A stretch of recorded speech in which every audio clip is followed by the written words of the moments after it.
నీవు ఒంటరి వాడివి కాదు. నీ ఒంటరితనంలో దేవుడు నీకు అత్యంత సమీపముగా, ఆయన దగ్గరగా ఉన్నవాడు. కీర్తన 27వ అధ్యాయం 10వ వచనం దేవుని వాక్యం ఈ రీతిగా సెలవిస్తూ ఉంది. నా తల్లిదండ్రులను నన్ను విడిచిపెట్టుననేమి, యెహోవా నన్ను చేర్చుకొనును. ప్రియ దేవుని బిడ్డలారా, ఈరోజు పరిశుద్ధాత్మ దేవుడు ఒక ప్రత్యేకమైన హృదయాలతో మాట్లాడాలని కోరుకుంటున్నాడండి. ఈరోజు ఈ వాక్యాన్ని చూస్తున్న అనేక మంది జీవితాల్లో నవ్వుతూ కనిపిస్తూ ఉన్నా లోపల మాత్రం ఏడుస్తూ ఉన్నవారు చాలామంది ఈరోజు మన మధ్యలో ఉన్నారు.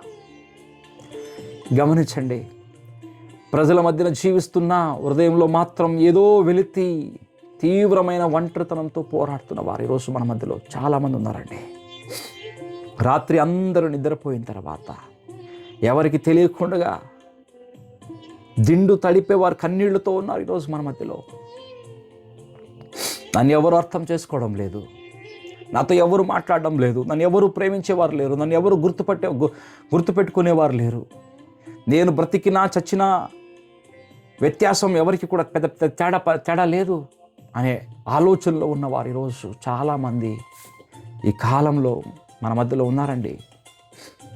గమనించండి ప్రేమ దేవుళ్ళారా, ఈ ప్రజెంట్ ఎరాలో, ఈ జనరేషన్లో మనం గమనించినట్లయితే మనుషులను చంపుతున్నది కేవలం వ్యాధులు మాత్రం కాదండి. అయితే దానికంటే ఎక్కువగా గమనించినట్లయితే దానికి కారణమైన ఈ ఒంటరితనం, తిరస్కరణ, నిరాశ, ఇవే మనిషిని కృంగదీసేవిగా ఉన్నాయి. గమనించండి, అవి మనుషుల హృదయాలను నెమ్మదిగా విరిచేసిగా ఉన్నాయండి. అందుకే సైతాను ఈరోజు మనిషిని ముందుగా దేవుని నుండి, తర్వాత సంఘము నుండి, తర్వాత చివరికి అందరి నుండి వేరు చేయడానికి ప్రయత్నం చేస్తూ ఉన్నాడు. చూడండి, మనందరికీ తెలిసిన 1 పేతురు 5:8 పేతురు ఈ అధ్యాయంలో మనం చూసినట్లయితే, మన విరోధైన అపవాది ఎవరిని మింగుదున్నా ఎవరిని పాడు చేయదని గర్జించు సింహం వలె వాడు తిరుగుతూ ఉన్నాడు. గమనించినట్లయితే ప్రేమ బిడ్డలారా, ఒక విషయం గమనించండి, సింహం మందులో ఉన్నప్పుడు అది వేటాడదండి. అయితే ఆ జంతువు మంద నుండి విడిపోయిన తర్వాత ఆ జంతువు పైన దాడి చేసేదిగా ఉంది సింహం, మనం గమనించినట్లయితే. అదేవిధంగా సైతాను కూడా ఈరోజు ఒంటరిగా ఉన్న మనసులపైనే మరి ఎక్కువగా దాడి చేసేవాడుగా మనకు కనపడతా ఉన్నాడు. వారిని ఎక్కువగా లక్ష్యంగా చేసుకునేవాడుగా ఉంటాడు.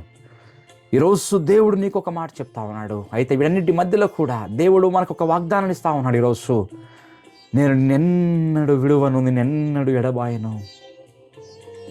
మనుషులు విడిచిపెట్టవచ్చు, స్నేహితులు మర్చిపోవచ్చు, నా అన్నవారే మనల్ని త్రోసివేయవచ్చు, అంతా నాకే సొంతం అనుకున్నటువంటి వ్యక్తులు ఈరోజు నువ్వెవరని మాట్లాడుండవచ్చు, బంధువులు దూరం కావచ్చు ప్రేమనే బిడ్డ. కానీ ఒక విషయం గుర్తుపెట్టుకో, ఆయన మాట్లాడుతున్న మాట ఏంటంటే, నా కుమారుడా, నా కుమార్తె, నా బిడ్డ, ఈరోజు ఎవరున్నా, ఎవరు విడిచినా, ఎవరు వెళ్ళిపోయినా యేసు నిన్నెన్నడు ఆయన నిన్ను విడిచిపెట్టే దేవుడు కాదు. ఈరోజు ఒక సత్యాన్ని మనం హృదయంలో రాసి పెట్టుకుందాం. ఒక్క విషయం గమనిద్దాం, నీ ఒంటరితనం దేవుడు నిన్ను విడిచిపోయాడనడానికి గుర్తు కాదు, అది సాక్ష్యం కాదు, కానీ అది ఆయనతో, మళ్ళా చెప్తున్నా, ఆయన సన్నిధిని మరింతగా ఆయనతో అనుభవించే కాలంగా గుర్తించండి. ఈరోజు మళ్ళా చెప్తున్నా, నా ఒంటరితనం దేవుడు మనల్ని విడిచి వెళ్ళిపోయాడని ఒక దానికి గుర్తు కాదు, కానీ అయితే ఇది ఆయన సన్నిధిని మరింతగా అనుభవించే సమయం అని గుర్తించాలి ఈరోజు మనం. ప్రేమ బిడ్డలారా, చూడండి, మొట్టమొదటి విషయం గమనించినట్లయితే దేవుడు ఒంటరి ప్రదేశాల్లోనే మనల్ని కలిసేవాడుగా ఉన్నాడు.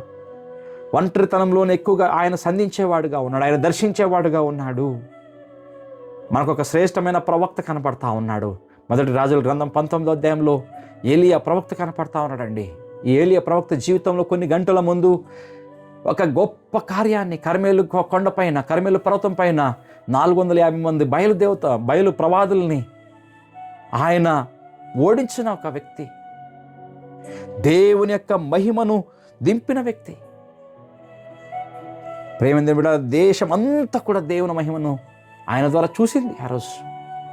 అయితే కానీ ఒక స్త్రీ ఆ స్త్రీ అనే యెజబేలు బెదిరించిన వెంటనే ఏం చేస్తా ఉన్నాడు ఈయన? అదే గొప్ప ప్రవక్త, దూరంగా అడవిలోకి పారిపోయి ఒక చెట్టు కింద కూర్చుని ఆయన ఇలా ప్రార్థిస్తున్నాడు. మొదటి రాజుల గ్రంథం 19:4 ఉంటుంది. చాలు ప్రవ్వా, ఇంత మట్టుకు చాలు అంటున్నాడు ఆయన. గమనించినట్లయితే ప్రేమేంద్ర వెళ్ళాలా, ఇంత మట్టుకు చాలు, నా ప్రాణాన్ని తీసుకో అని చెప్తున్నాడు. ఎవరండి? అంతకు ముందర ఈ గొప్ప కార్యాలను చేసిన ఇదే ప్రవక్త. ఆ బదరీ వృక్షం కింద కూర్చుని మరణాపేక్ష గలవాడై, యెహోవా, పితరుల కంటే నేనేమి ఎక్కువైన వాడిని కాదు, నేను గొప్పవాడిని కాదు, నేను ఉత్తముడిని కాదు, ఇంత మట్టుకు చాలు, నా ప్రాణం తీసుకో అని ఆయన ప్రార్థన చేస్తూ ఉన్నాడు. ఎవరండి? అంత గొప్ప కార్యాలు చేసిన వ్యక్తి. ఎంత ఆశ్చర్యం చూడండి. అంతకు ముందటి రోజు వేలాది మంది జనుల ముందు విశ్వాసంతో నిలిచిన ప్రవక్త, అంతమందిని ఓడించిన ప్రవక్త, దేవుడే నిజమైన దేవుడిని నిరూపించిన ప్రవక్త, 450 మందిని తరిమి కొట్టిన ప్రవక్త, బాల్ ప్రవక్తలని, అదే ప్రవక్త ఈరోజు ఒంటరిగా కూర్చుని చనిపోవాలని చావును అపేక్షిస్తూ ఉన్నాడు. ఇది మనకు ఒక గొప్ప సత్యాన్ని ఈరోజు వెలువడుస్తూ ఉందండి. ఏంటి ఆ సత్యం? నేను చెప్తాను. దేవుడు మాట్లాడుతున్న మాట ఏంటంటే, ఈరోజు అనేక సార్లు బలమైన విశ్వాసులు కూడినటువంటి పరిస్థితుల గుండా ఆది వెళ్ళేవారుగా ఉన్నారు. అనేక మంది ఈరోజు సేవకులు కూడినటువంటి పరిస్థితుల గుండగా నడుస్తూ ఉన్నవారు ఉన్నారు. ప్రార్థించేవారు కూడా ఈరోజు విరగొట్టబడే అనుభవంలో వారు వెళ్తూ ఉన్నారు.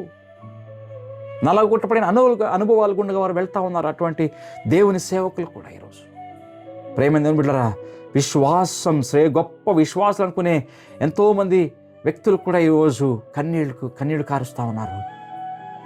కానీ ఒక్క విషయం ఇక్కడ గమనించండి. ఇక్కడ దేవుడి ప్రేమను చూడండి ఒకసారి. ఏంటండి దేవుడి ప్రేమ అంటారా? అవునండి. ఏం జరుగుతూ ఉంది అక్కడ? అలా వెళ్ళిపోయి చావును అపేక్షించినప్పుడు దేవుడు గద్దించాడా ఆయన్ని? దేవుడు తిట్టాడా? అరే, నిన్నంతా నువ్వు ఇలా చేసావు, మళ్ళీ వాళ్ళు ఏంటో ఇలా మాట్లాడుతున్నావు అన్నాడు ఆయన? అనలేదండి, అనలేదు. ఇంత అవిశ్వాసమా నీకు?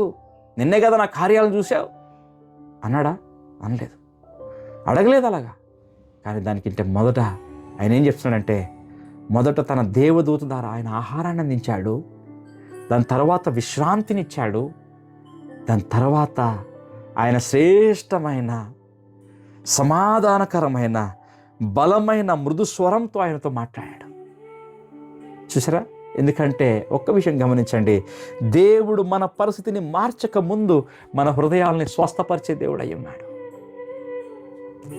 ఎంత గొప్ప దేవుడిని మనం ఆరాధిస్తున్నాం ప్రేమ. చూడండి, ఈరోజు ఈ వాక్యం చూస్తున్న వారు కూడా అనేక మంది శారీరకంగా కాదండి, మానసికంగా అలసిపోయిన వారు ఉన్నారు. ఎవరితోనూ చెప్పలేని బాధతో ఉన్నవారు ఉన్నారండి. నవ్వు వెనక కన్నీళ్లు దాచుకున్న వారు అనేక మంది ఉన్నారు. అందుకే దావీదు అంటాడు కదా, విరిగి నలిగిన హృదయముకు దేవుడు సమీపస్తుడై ఉన్నాడు.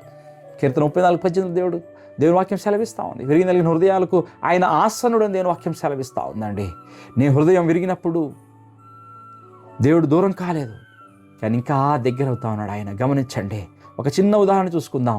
ఒక చిన్న పిల్లవాడు సైకిల్ తొక్కడం నేర్చుకుంటున్నాడు. తండ్రి దగ్గర నుండి నేర్పిస్తూ ఉన్నాడండి. నేర్పిస్తూ వదిలేశాడు.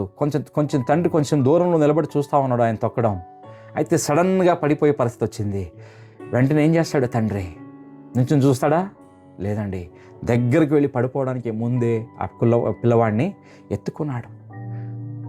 అదేవిధంగా నీ జీవితం, నా జీవితం కూలిపోయినప్పుడు, మనం పడిపోయినప్పుడు, మనం ఇంకేమి అయిపోయింది అనుకున్నప్పుడు, అప్పుడే దేవుడు మన కొరకు దగ్గరగా పరిగెట్టుకుంటూ వచ్చేవాడు అయి ఉన్నాడు. మన దగ్గర నిలబడి మన దగ్గరకు పరిగెట్టుకుంటూ వచ్చి ఆయన ఎదపైన మనల్ని ఆంచుకొని, ఎదపైన మనల్ని ఒరిగించుకొని, నా కుమారుడా, నా కుమార్తె, నువ్వు భయపడకు, నేను ఉన్నాను.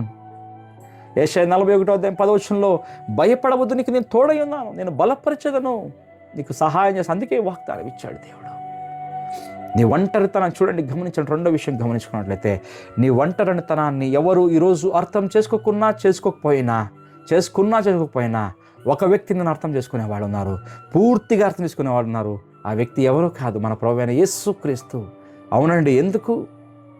చాలామంది అంటున్నారు ఈరోజు, నా బాధ ఎవ్వరికి అర్థం కాదండి. నీకేంటి? నా బాధ నాకే తెలుసు, నా కన్నీళ్ళు నాకే తెలుసు, నా వ్యాధి నాకే తెలుసు, నా రోగం నాకే తెలుసు, నా ఒంటరితనం నాకే తెలుసు. కానీ ఎన్ని పరిస్థితులు కూడా నీ ఒంటరితనం యేసుకు అర్థమవుతుందమ్మా. ఎందుకో తెలుసా? ఎందుకంటే ఆయన కూడా ఒంటరితనాన్ని అనుభవించాడు. ప్రియమైన దేవుని బిడ్డ. అతడు యేషయ్య అంటాడు కదా 53:3, అతడు తృణీకరింపబడిన వాడాయను, ఆయన మనుష్యుల వలన విసర్జింపబడిన వాడును, వ్యసనాక్రాంతుడిగాను, వ్యాధిని అనుభవించిన వాడుగాను, మనుష్యులు చూడనల్లని వాడుగాను, అతడు తృణీకరింపబడిన వాడు గనుక మనం అతడిని ఎన్నిక చేయలేదు. He gone through the loneliness. చూడండి, ఆయన ఒంటరితనం గుండా వెళ్ళాడండి యేసు ప్రభు వారు. ప్రేమైన బిడ్డరా, ఆయన ఒంటరితనాన్ని అనుభవించాడండి. అందుకే అంటాడు ఆయన చూడండి, గెత్సేమనే తోటలో కూడా ఆయన శిష్యులకి నా కొరకు ఎదురు చూసి ప్రార్థన చేయండి అంటే చేశారా? పడుకున్నారు వాళ్ళు. అక్కడ కూడా ఒంటరితనమే. తర్వాత కూడా అందరూ మత్తయి 26:56లో వాక్యం చదివేసి అందరూ కూడా శిష్యులంతా కూడా చెదిరిపోయారండి. పేతురు తిరస్కరించాడు, యూదా ద్రోహం చేశాడు, అక్కడ ఉన్న జనులు అపహాస్యం చేశారు. ముందర ఆయనతో ఎన్నో మేలును అనుభవించిన వ్యక్తులు ఆయన్ని అసహించారు. సిలువ కోయమని ఆయన్ని ఒంటరి వాడిని చేశారండి. చివరకు సిలువపై నా దేవా నన్ను ఎందుకు విడిచిపెట్టిపోయానా మొరపెట్టాడు ఒంటరితనంగా. యేసు ఒంటరితనాన్ని ఎందుకు అనుభవించాడమ్మా తెలుసా? ఈరోజు ఆ ప్రశ్న వేసుకున్నట్లయితే, యేసు ప్రభువా ఎందుకు నీ ఒంటరితనం అనుభవించామని అడిగినట్లయితే ఆయన నీకు చెప్పే సమాధానం ఏంటో తెలుసా? ఈరోజు నీవు నేను అనుభవిస్తున్న మన ఒంటరితనంలో మనతో కూడా ఆయన ఉండడానికి సదాకాలం మీతో కూడా నేను ఉంటానని వాగ్దానం చేసిన దేవుడు ఆయన. నేను విడువను, నేను ఎడబాయను, యుగ సమాప్తి వరకు నీతో కూడా నేను ఉంటానని వాగ్దానం చేసిన దేవుడు. ఈరోజు బహుశా నీ కుటుంబమే నేను అర్థం చేసుకోకపోవచ్చు, నీ స్నేహితులే నేను దూరమై ఉండవచ్చు, నువ్వు ఒంటరిగా ఎవరికి తెలియకుండా నువ్వు కన్నీళ్లు కారుస్తూ ఉండవచ్చు ఈరోజు. కానీ ఒక్క విషయం విను,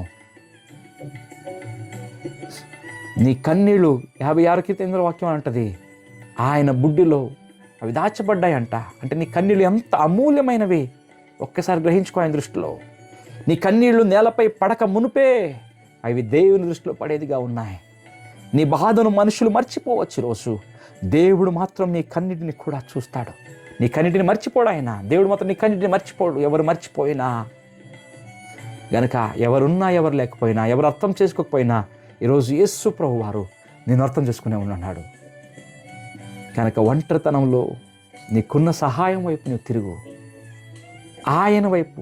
ఆయన ఉండగా నీకు భయమేమి? ఎవరున్నా ఎవరు లేకపోయినా యేసయ్యా నీవు నాకున్నావు అని ధైర్యంగా చెప్పు. ఆయన మీద అనుకో. ఆయన తన గుండె పైన, తన ఎద పైన నిన్ను వరిగించుకొని, నేను ఓదార్చి నిన్ను దగ్గర తెచ్చి నీ కౌగిలించుకొని, నేను హత్తుకొని నిన్ను సేద తీర్చే దేవుడు మన దేవుడు. ఆయన పైన ఆనుకుందామా? ఒంటరితనంలో సదాకాలం మనతో ఉండే దేవుడి పైన మనం ఆనుకుందాం. దేవుడు మనల్ని ఆశీర్వదించును గాక. ఆమేన్.